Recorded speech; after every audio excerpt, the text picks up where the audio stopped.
Bom dia, bom dia. Como vocês estão? Tudo bem com todo mundo?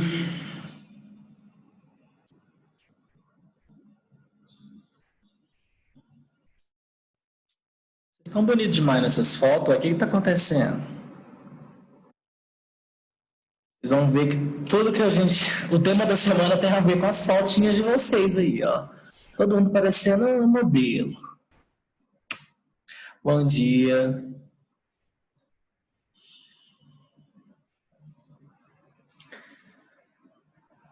Gente, nessa aula a gente vai retornar para a dissertação argumentativa do Enem.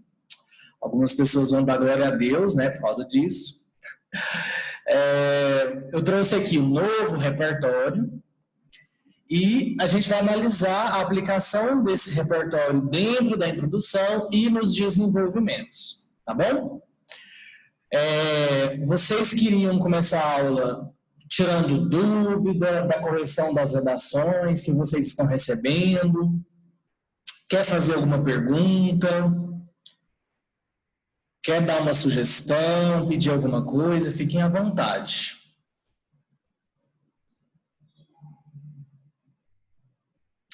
O André fez uma pergunta. Professor, se eu, por exemplo, na União Evangélica, esquecer de botar o título, é que nem eu esquecer de botar um elemento obrigatório no Enem zerar? Não, André, você não zera a redação, mas se o título for obrigatório, você vai perder nota, tá? Mas você vai perder nota em algum dos critérios. Você não perde nota assim, você não tira zero, não perde muita nota também não, tá? Mas na União Evangélica, se cair dissertação argumentativa, eles não podem tirar nota se você esquecer o título. Agora, se cair artigo, se cair outros gêneros aí, coloca sempre título, tá bom? Agora, uma questão assim que eu gosto de falar para vocês viu um espaço ali de título, coloca, independente de estar pedindo para você colocar ou não, tá? Se tem espaço para título, elabora e coloca. Belezinha? Alguém tem mais uma pergunta?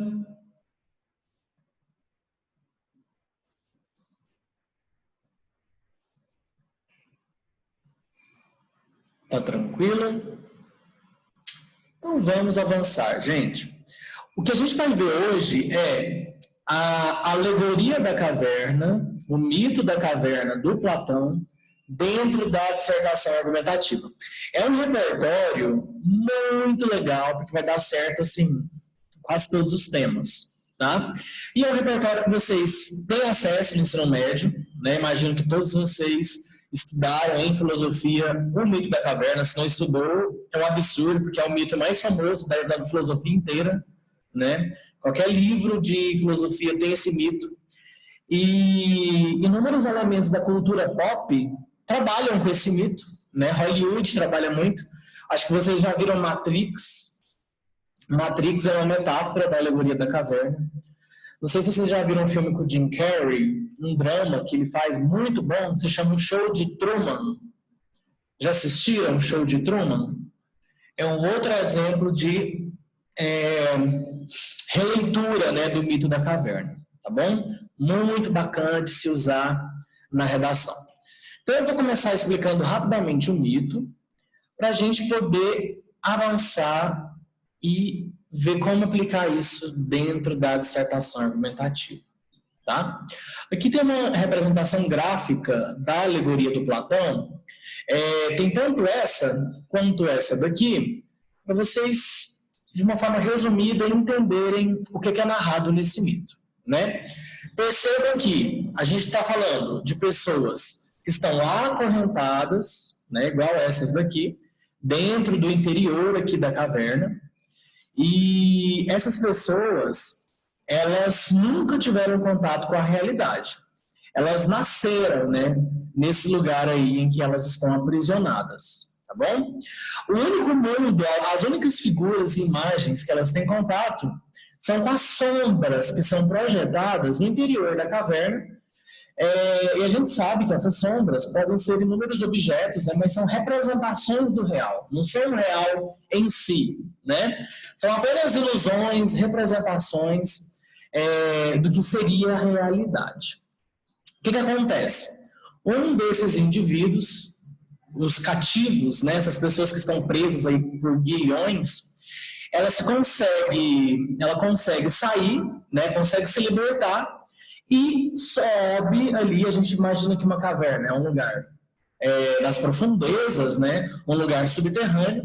Ela sobe para ir em busca da realidade, da claridade, da iluminação, né, que é uma metáfora aí para ir em busca da razão. E aí, quando ela sai desse interior da caverna, imagina, ela que ficou aprisionada a vida dela inteira, né, ali, ela estranha aquele excesso de luminosidade, aquele excesso de coisas, e tudo muito diferente, extremamente doloroso para essa pessoa que se libertou, né, mas que é muito incômodo, imagina. Você vê toda essa claridade, ter contato com esse tanto de coisa. Obviamente, essa pessoa vai se acostumar, vai se adaptar a esse mundo da realidade e ela provavelmente vai querer voltar, né, gente? Para contar para os outros prisioneiros o que ela viu e que a vida dos outros prisioneiros é uma mentira, é uma mera representação, né? Só que aí o Platão, quando ele está descrevendo esse mito, lá no livro 7 da República, ele coloca que talvez essa pessoa que retorna para avisar aos outros cativos do interior da caverna de que a vida deles é uma mentira, talvez essa pessoa seja morta. Por quê? Porque as pessoas não estão abertas para quererem saber da verdade. As pessoas estão aprisionadas numa zona de conforto e a verdade dói, né? Assim como esse prisioneiro, ele sobe, vai no interior ali da luz, do sol, ele tem esse incômodo, né? Esse excesso de claridade que é extremamente incômodo para ele, assim também é sair da zona de conforto, né? É extremamente incômodo. Então, provavelmente, essa pessoa que retorna, que se liberta e que retorna, ela seria morta pelos demais. E assim o mito se finda, né? O mito termina. O que o Platão queria dizer com isso? É uma clara referência à morte de Sócrates, tá? Até porque no livro é Sócrates que narra esse diálogo da alegoria da caverna. Sócrates, ele foi morto, condenado a beber veneno, né, por conta de sua audácia em fazer as pessoas pensarem, né? E assim como Sócrates queria retirar as pessoas do interior da caverna, a personagem aqui, né, da nossa alegoria, ela também tem esse desejo, mas quem sabe ela também não seria morta, né? Será que todo mundo está preparado aí para encarar a verdade? Será que algumas mentiras elas não são tão profundas e estruturantes que é melhor elas continuarem sendo mentiras? Então, essa é a reflexão que o mito da caverna nos traduz, tá bom?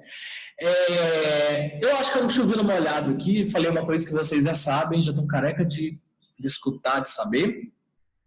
Vamos, então, para o que significa cada elemento dessa alegoria, tá?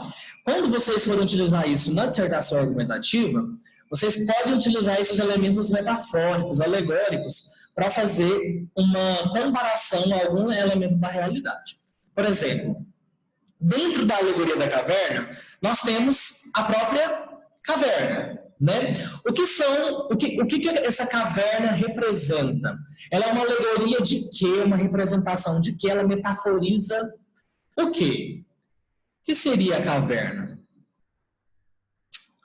Isso, a Ana Vitória disse, a ignorância. Exatamente. É um local em que nós estamos submersos, né, no mundo das sombras ali, na ignorância.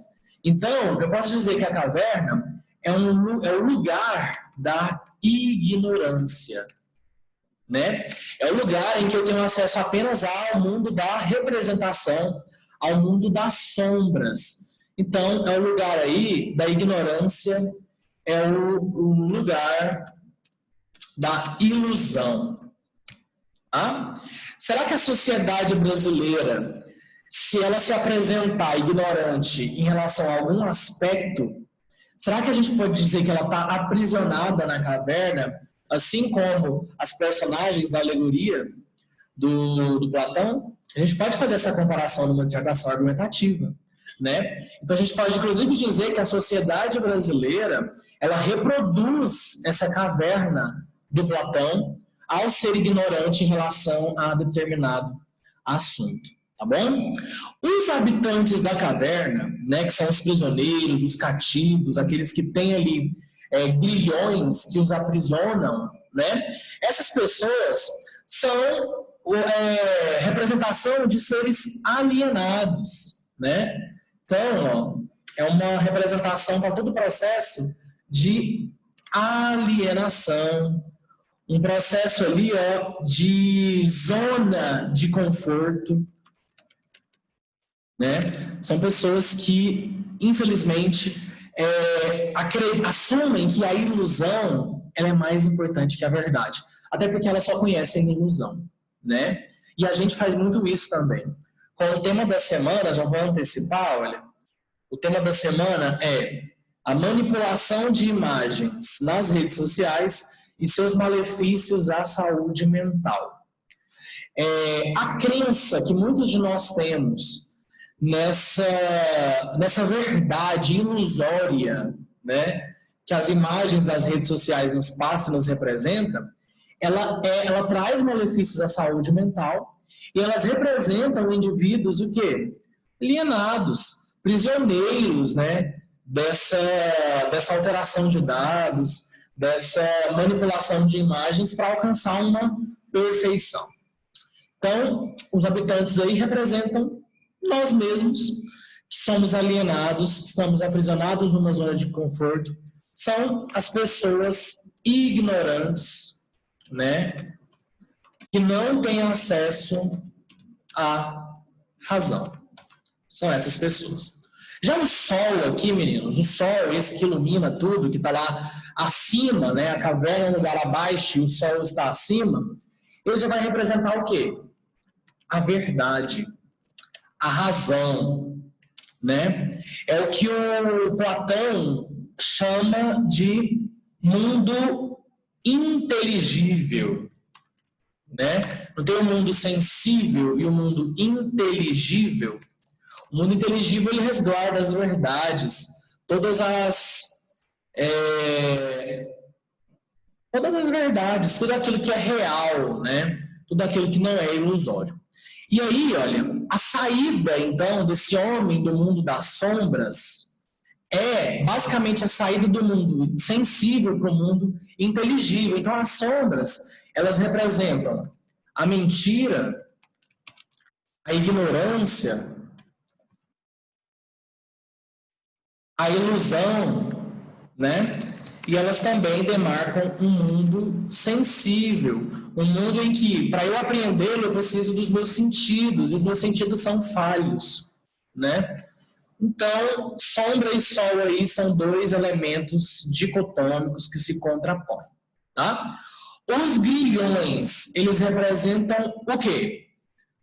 Novamente, assim como os habitantes da caverna, ó, eles representam a alienação e essa zona de conforto, tá? E agora, o retorno do prisioneiro, esse que busca avisar a todos os demais de que existe vida para além das sombras, ele adota a postura de quê? A postura do filósofo, né? A postura de educador, a postura de querer tirar as pessoas do mundo da caverna, uma postura perigosa, audaciosa, mas que é necessária, né? Então, o retorno do prisioneiro aqui evidencia uma clara postura filosófica, né? Uma tentativa educadora, né? Uma busca pela razão, pela manifestação, pelo compartilhamento do conhecimento, né? Pelo compartilhamento da verdade. Tá? Então, nossa, como é que esse for desse jeito? Compartilhamento. Exato. Da verdade. deixar só isso mesmo. Senão vai estragar a minha tabela. Meninos, ó, eu fiz toda essa análise para vocês poderem relacionar os elementos do mito a aspectos do tema que foi cobrado da realidade. A gente vai ver exemplos disso, tá? Agora há pouco. Só para a gente, antes para a gente finalizar aqui essa discussão do mito, essa alegoria, ela nos traz 4 lições fundamentais que vocês têm que saber para entenderem, assim, por completo, o que ela representa, tá? Então, quais são as 4 lições que a alegoria da caverna nos dá? A primeira lição é que as coisas materiais, né, os objetos, os aparatos aí, são apenas sombras. Essa é a primeira lição que o mito da caverna quer nos passar. Essas coisas materiais aqui, olha, essas coisas materiais, elas são meras representações do mundo sensível, elas hipnotizam o ser humano, elas seduzem o ser humano, as pessoas ficam vidradas, né, nos aparatos, nos objetos materiais. Mas olha aqui, a antiguidade clássica, os gregos nos ensinando que o mundo material, ele leva à ilusão, ele não leva ao alcance da sabedoria e da verdade. O que a gente deve realmente valorizar é o quê? As coisas imateriais. O que é imaterial? É a sabedoria, é o bem, é a justiça, é a ética, né? Isso são os aspectos imateriais, a cultura. Então é isso que deve ser valorizado, né? Uma lição aí antiga e que a gente visivelmente não aprendeu ainda. Então, a gente pode colocar, ó, bens imateriais devem ser valorizados para o alcance da verdade. Tá? Essa é a primeira lição da alegoria da caverna. Segunda lição: ficar no interior da caverna é mais confortável, é mais fácil do que sair da caverna. Tá? Então, ficar dentro da caverna é mais fácil, confortável, sair da caverna. Isso daqui me lembra muito uma coisa que eu escuto no meu dia a dia, que é alunos que viram para mim e falam assim: ah, professor, eu amo estudar. Nossa, estudar é bom demais, estudar é maravilhoso, né? Gente, não é bem assim, né? Estudar dói, estudar é desconfortável. Estudar é você se condicionar a fazer algo que seu corpo não está tão acostumado a fazer, né? Então, assim, essa coisa de eu amo estudar, sempre desconfiem de quem fala isso, tá? Eu amo estudar, eu estudo demais, né? Como se fosse assim, uma coisa deliciosa, e não, às vezes vai remexer com você, vai te revirar, vai ser doloroso, vai ser desconfortável, vai gerar instabilidade, né? Não é tão agradável assim. Eu consigo pensar em coisas infinitamente mais agradáveis do que estudar, mas claro que a gente sabe da importância, né, do estudo, da tentativa e do alcance da sabedoria. Mas isso não é fácil. E o próprio mito da caverna nos ensina isso, né? O desconforto, a dor que esse prisioneiro ao sair da caverna enfrenta é a dor que nós enfrentamos nessa tentativa de estudar bastante, tá bom? Por quê? Não estudar, ficar na nossa zona de conforto é muito mais agradável e fácil, tá? Essa é uma outra lição. Terceira lição: a luz, ela cria incômodo, né?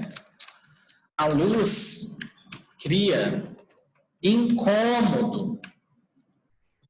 Sabe aquelas pessoas que você quer falar algo que você sabe que é verdade, você tem respaldo científico, e elas se negam e falam: não, você está errado, que não sei o quê. Elas se negam a escutar e elas se negam, né, a saber o que você está falando, e elas até te silenciam. Essas pessoas, elas estão completamente aprisionadas em sua zona de conforto, na sua própria caverna, e a luz, a sabedoria, causa extremo desconforto, extremo incômodo a elas. Então, nunca é fácil, tá, levar educação para as pessoas, nunca é fácil. É sempre um desafio, e é isso que também a alegoria nos ensina. A luz, ela cria incômodos, tá bom? Quarta lição do mito da caverna é que nós devemos devolver o bem que recebemos. Esse prisioneiro que sai, né, do seu processo de alienação, de não emancipação, depois que ele encara a verdade, ele se emancipa, ele se torna um ser autônomo. Quando ele retorna, ele deseja retornar para avisar aos outros, ele adota essa postura filosófica que o Platão tanto defende, né? Devemos devolver o bem que recebemos. Devemos devolver o bem que recebemos. Claro que o bem aqui que esse prisioneiro recebeu é o quê? O alcance à verdade, né? Nós devemos todos ajudar uns aos outros a se libertar, tá bom? Então, essas são as 4 lições do mito da caverna. Alguma dúvida em relação ao que foi dito aí? Tá claro? Porque vocês têm que entender isso aqui perfeitamente para conseguirem relacionar com os temas, né, na dissertação argumentativa. Tá tranquilo? Tá de boa?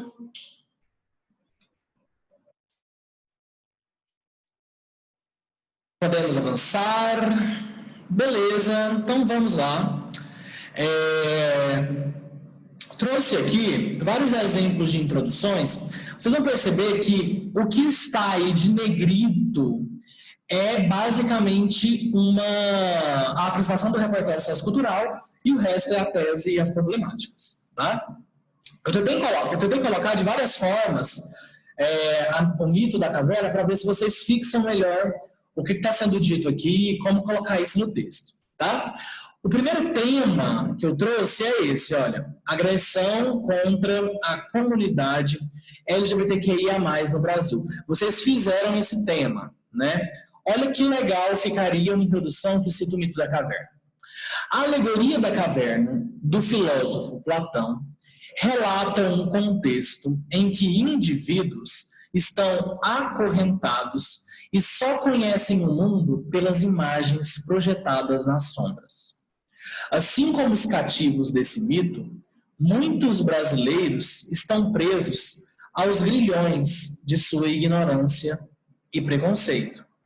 Certamente, essa deplorável realidade fomenta práticas discriminatórias e violentas contra a comunidade LGBTQIA+. Essa problemática assume contornos específicos na contemporaneidade, quer pela impunidade da violência resultante de atitudes machistas, quer pela falta de informação sobre o tema da transexualidade. Aqui, olha, eu acabei criando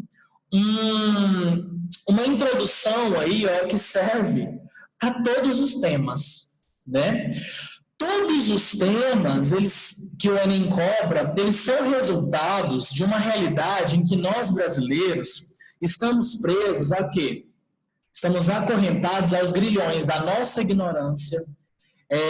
Eu coloquei preconceito aí pelo fato do tema ser população LGBTQI, mas vocês poderiam ter colocado presos aos grilhões de sua ignorância e falta da razão, por exemplo.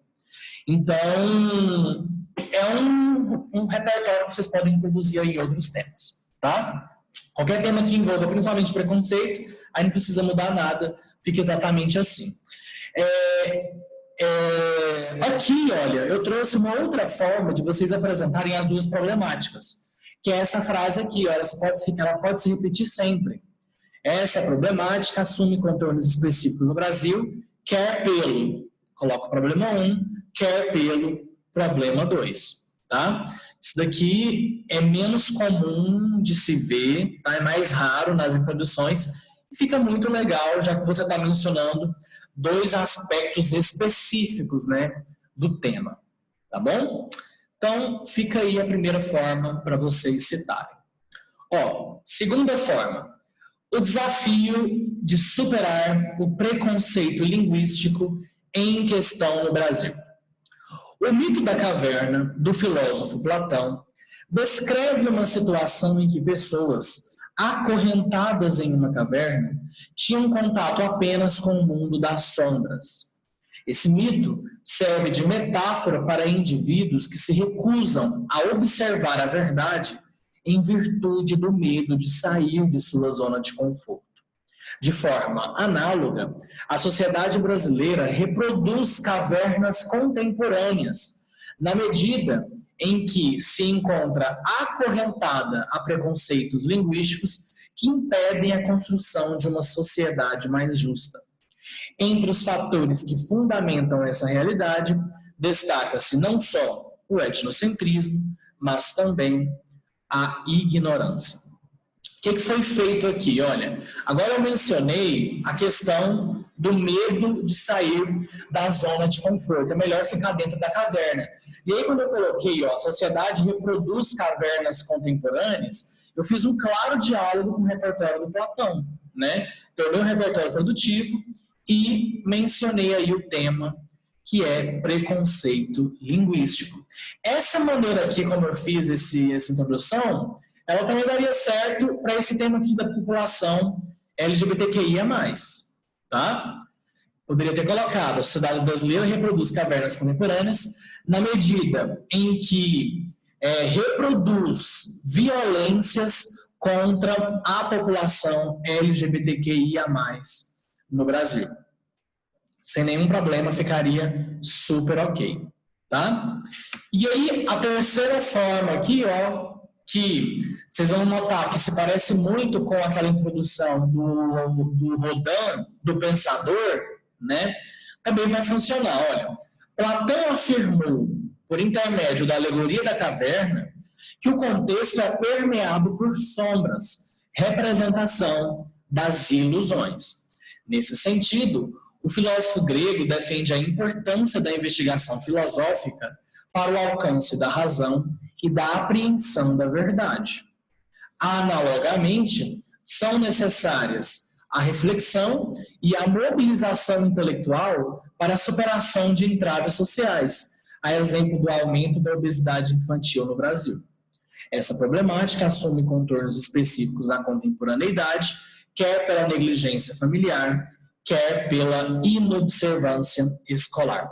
Esse daqui, para mim, é a introdução mais universal que vocês poderiam reproduzir.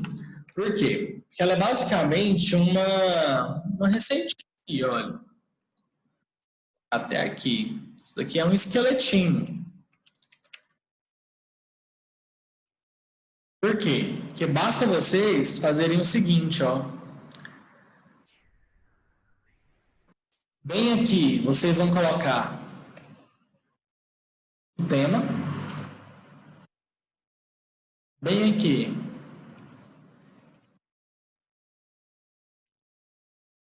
o problema 1.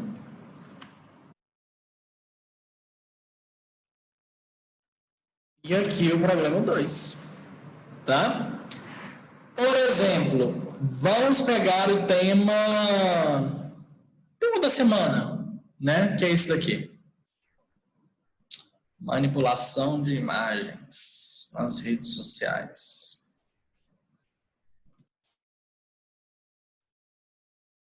Vamos aplicar esse tema dentro dessa introdução, ó.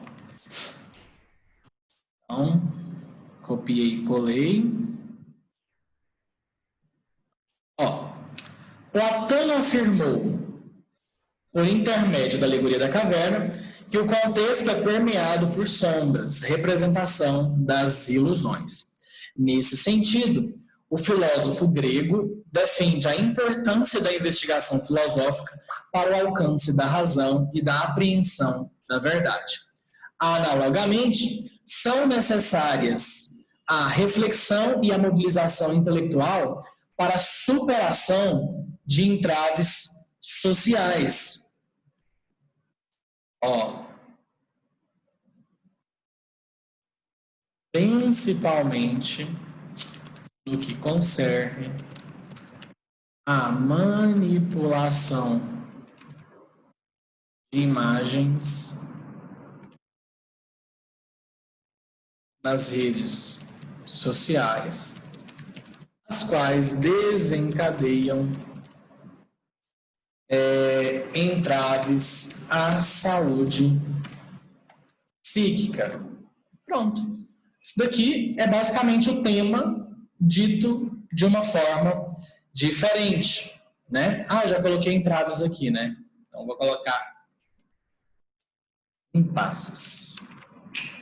Essa problemática assume contornos específicos na contemporaneidade, quer pelo... Posso falar que um problema aí, um malefício da saúde mental é, sei lá, ansiedade. Então, vou colocar aqui. Aumento da ansiedade, como problema 1. Como problema 2. Problema 1, vou fazer referência aqui à alienação, né? Então, pronto, ó.